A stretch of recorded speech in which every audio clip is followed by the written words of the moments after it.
Si vous avez déjà magasiné un microphone, vous avez sûrement déjà remarqué les diagrammes sur les bords des boîtes associés à chaque micro. Ça, on appelle ça la directivité ou un polar pattern en anglais. Et c'est important. Puis là, si vous vous dites que cette vidéo-là n'est pas pour vous parce que vous n'êtes pas chanteur, ça peut être intéressant pour vous aussi.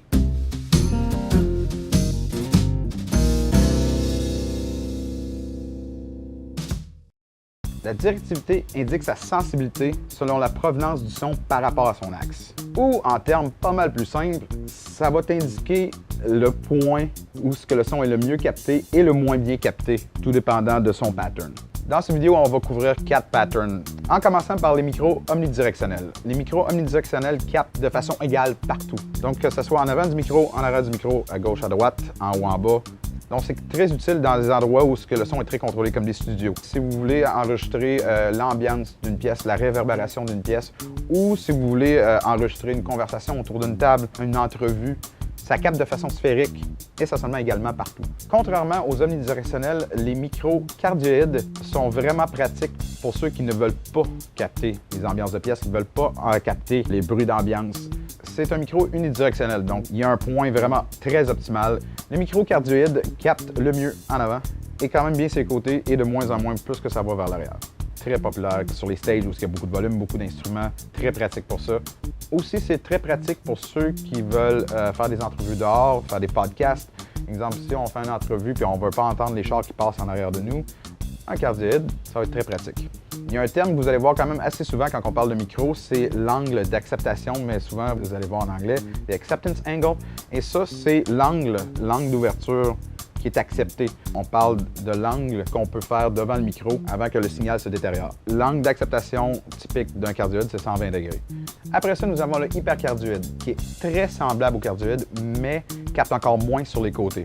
L'angle d'acceptation d'un hypercardioïde est de 100 degrés seulement. Donc, quand on est devant le micro, ça sonne super bien. Si on est un petit peu sur les côtés, ça commence à se détériorer assez rapidement.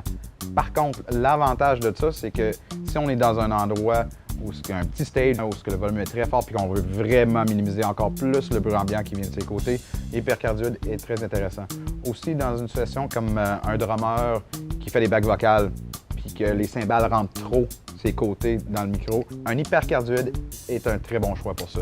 Ce qu'il faut retenir avec un hypercardioïde, c'est que ça capte un petit peu derrière le micro. Donc, si vous placez un moniteur, ne le placez pas directement derrière, mettez-les en angle. Le point null d'un hypercardioïde, c'est 110 degrés à partir du devant. Donc, c'est l'endroit idéal pour un moniteur. Et pour les chanteurs, il y en a-t-il qui font ça? Qui copent le micro? Les soundmen détestent ça. Pourquoi? Parce que quand on cope un micro, ça commence à sonner un petit peu la canisse. Mais si vous n'êtes pas capable de tenir le micro autrement qu'en le copant, achetez-vous un hypercardioïde parce que ça capte presque pas sur les côtés. Quand vous le copez, ça affecte moins le son. Et le soundman va vous apprécier un petit peu plus. Et ça va sonner mieux en avant. Et votre mère va vous aimer plus. Finalement, aujourd'hui, on vous parle de micro bidirectionnel. Donc, c'est très simple, c'est 2 sphères de captation égales de chaque bord de micro. Et sur les côtés, ça capte à peine. On voit très souvent ce type de micro combiné avec un cardioïde pour capter des sons stéréophoniques. Très idéal si on enregistre, exemple, un duo, 2 chanteurs en même temps, un de chaque bord. Vraiment idéal pour ceux qui ne veulent pas entendre ce qui se passe sur les côtés. Quand même conseillé dans des endroits contrôlés, pas pour du live.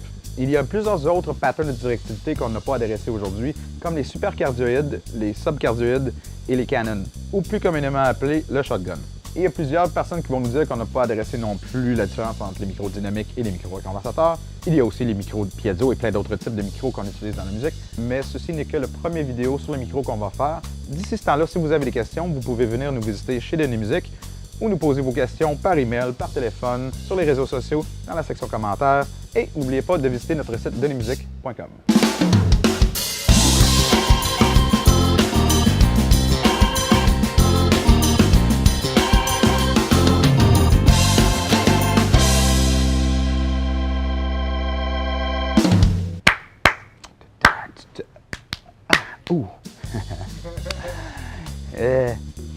C'est parti, même pas grand-chose. Vous avez sûrement déjà remarqué.